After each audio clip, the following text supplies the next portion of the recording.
ભગવાનનો જે ભક્ત હોય એ એવા એંગલથી જોવે છે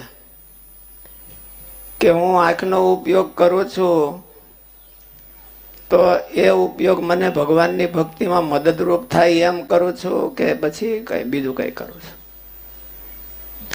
હાથ પગનો ઉપયોગ હું કરું છું એ મને ભગવાનની ભક્તિમાં ઉપયોગી થાય એવી રીતે કરું છું કે બીજી રીતે કરું છું, એ ભગવાન જાણે છે.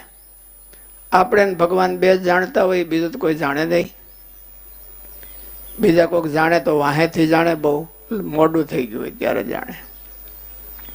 એટલે ભગવાનને અંતર્યામી ગુણાતીતાનંદ સ્વામીએ કીધું કે ભગવાનને અંતર્યામી જાણતા હોય એના લક્ષણ કેવા હોય?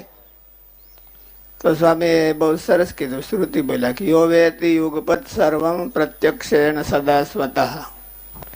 તો પછી બીજો પ્રશ્ન પૂછ્યો કે એવું જાણતા હોય તો પછી એનાથી અવળું કામ કેમ થાય? તો કે એનાથી અવળું થાય જ નહીં. તો પણ કહેતા હોય નહીં કે ભાઈ અમે આમ જાણીએ છીએ, તો કે એ તો કહેવા માટે કહેતા હોય, જાણતા ન હોય એવું. એવી રીતે ભગવાનને જાણે કે હું પંચ વિષય ગ્રહણ કરું છું એને ભગવાન જોવે છે. તો ભગવાન શું જોતા હશે? તો બધા પાપી હોય તો એને જોવે અને પુણ્યશાળી હોય તો એને જોવે. ભગવાનનો તો ધર્મ છે કે અંતર્યામી છે ને બધાને જોવે છે. પણ હું જોવે છે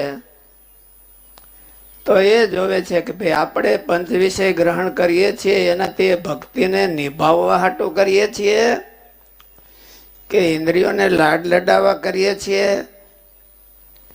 કે બીજા કોઈ પ્રયોજન માટે કરીએ છીએ, એવું ભગવાન આપણને જોવે.